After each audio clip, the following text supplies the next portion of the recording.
Good evening, I'm Macy Marie. Eastern Kentuckians are known for their giving hearts.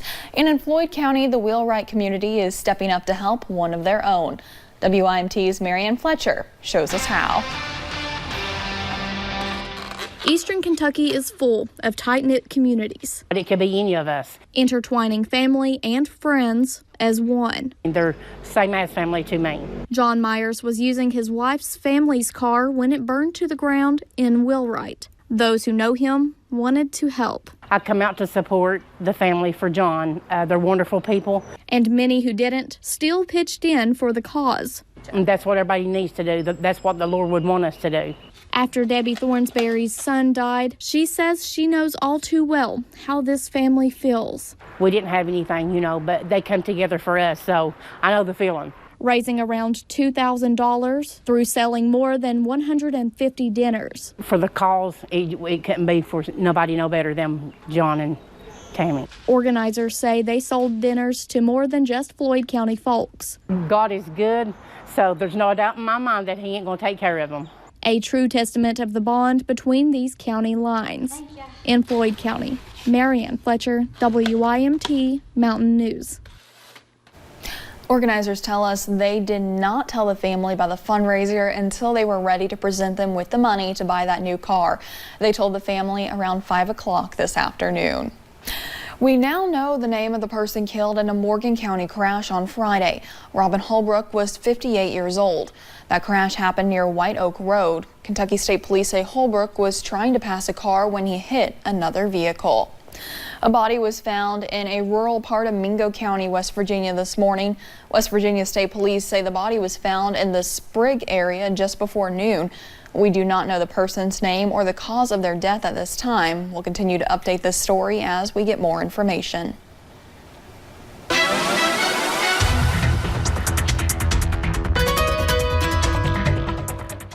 It was a beautiful and pleasant first day of June across the mountains, and our temperatures were very seasonable. Let's go ahead and check on that almanac for today because we are right around where we should be for this time of year. We had weeks of above average temperatures, but we are finally right around normal for the beginning of June. Today we hit 79 degrees in Jackson, average temperature of 78. So like I said, we are right on track. Stonecrest, we're looking at a few high clouds, but overall mostly sunny skies. Very pleasant out there this evening. Temperatures around the region, we're looking at anywhere from the upper 70s to a few spots into the lower 80s, but overall feeling very comfortable outside right now. And we are dry. We really have been over the last few hours. A few pop-up showers, just very light sprinkles popped up this afternoon, but overall those will start to diminish as the sun begins to set here in the next few hours. Headlines for today: a very nice evening is on the way. Very pleasant. Get outside and enjoy it. Seasonal temperatures are in store for the extended forecast. Scattered chances for tomorrow. I'll have more details on that in just a little bit, Macy.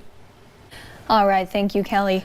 A man is behind bars after he was found with more than 2 pounds of heroin. Police say Moses Wright from Fort Wayne, Indiana, was arrested in Rowan County on Clear Fork Road. Deputies say he was selling drugs to other dealers in the area. Deputies found the heroin at the home Wright was staying at. He was charged with drug trafficking and engaging in organized crime. And today we learned Wright's arrest was part of a string of arrests made after a traffic stop on Thursday in Rowan County. Police say they stopped a driver along I-64 and found cash, a gun, and drugs inside his car. That arrest led them to serving a search warrant at a home in Rowan County where about $160,000 worth of heroin, marijuana, and cocaine was found. Deputies also arrested Dominic Adams, Andre Hall, Launchin Moore, and Thomas Wallace for drug-related charges. We have those mugshots on our website, WYMT.com. Perry County's Relay for Life kicked off today at 1. Community members gathered at the Perry County Park to honor survivors and remember the ones who lost that battle. WYMT's Laura McCourt has more. Many of us know someone affected by cancer. I lost my grandfather 7 years ago to pancreatic and liver cancer. A lot of our faculty members, staff have been affected. And when times get tough, we stand together. I'm just a supporter of her because she's really had it really hard. For the past several months, Brenda Combs has had to watch her granddaughter, Melanie Rice, suffer through cancer just like she did. She had it a lot harder than I had it. But through it all, she and her family have stayed positive even when times got tough. She's going to be all right. She's going to be just fine. Combs says seeing the community come together to support Relay for Life gives her hope. It really means a lot, and I've seen so much, especially for my granddaughter. Because cancer affects so many. Not only do we take care of our patients that has cancer, you know, everybody here has had cancer, or we've had somebody in our family that's had cancer. Believing together, we can find a cure. In Perry County, Lauren McCourt, WYMT Mountain News. Now, Relay for Life is still going on and will be up and running until 6 o'clock tomorrow morning. Friends and family enjoyed today's weather with a soccer tournament for a good cause over in Pikeville. In 2009, Allison Berger was diagnosed with a form of brain and spinal cancer. Then in 2011, she died, but her family is making sure her memory lives on through the sport she loved.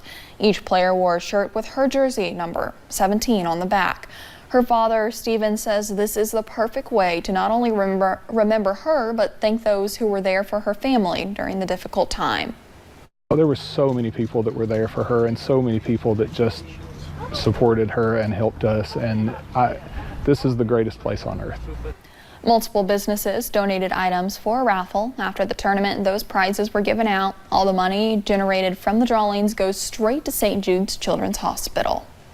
At least 12 people are dead and several more are injured after Friday's mass shooting in Virginia Beach, Virginia. New details are beginning to emerge, but investigators are still working to determine exactly what happened and why.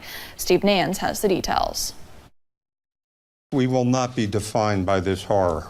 We will go forward. A community in mourning and in shock, searching for answers. I would ask all of you that are viewing this today to continue to please lift up Virginia Beach, continue to lift up these victims and their families. Police say that Friday afternoon, a 40-year-old engineer in the city's public utilities department opened fire inside a Virginia Beach Municipal Center building. On Saturday, officials revealed the names of those who lost their lives. They leave a void that we will never be able to fill. The shooter was killed in a gun battle with police, and investigators are working to discover why he may have carried out this horrific attack. One Virginia government source said the shooter was a, quote, disgruntled employee. And amidst the terror, moments of heroism. 4 officers entered the building and engaged the shooter. One officer was shot but survived thanks to his bulletproof vest. Police Chief James Cervera credits them with preventing even more deaths. This was not what is traditionally a police-involved shooting. This was a long-term, large gunfight. And no matter what the investigation reveals, residents say they will focus on each other, a city in need of healing. I know what our community is made of. We will define who we are in this moment. And by defining who we are in this moment, we will come together like never before. I'm Steve Nandis reporting. A remembrance for the victims will be held at the Virginia Beach Municipal Building on Thursday night. With the snip of a ribbon, Serenity Hills Life Center opened the doors of hope for local women battling substance abuse over in Wheeling, West Virginia. Cece Brown lost her son to a heroin overdose in a bathroom nearly 7 years ago. His death caused her to help found Ryan's Hope, an organization which raises awareness for addiction and overdose across the state. We could have chosen to let that same hope die with us, but we didn't. People like Brown make up contributors to these $3 million residential recovery centers. West Virginia's Department of Health and Human Resources has provided a $3 million grant as well. Serenity Hills officially opens its door to women on June 10th. West Virginia Senate Republicans failed at their bid to fast-track a broad-based educational proposal that would allow the state's first charter schools. Senators reconvened today for their special legislative session on education. Lawmakers quickly voted down efforts to let the sweeping GOP plans pass, as well as a separate bill to create education vouchers. Democrats say the GOP proposals are a repeat of a bill that spurred a 2-day teacher strike back in February. We'll have a full look at your forecast coming up right after the break.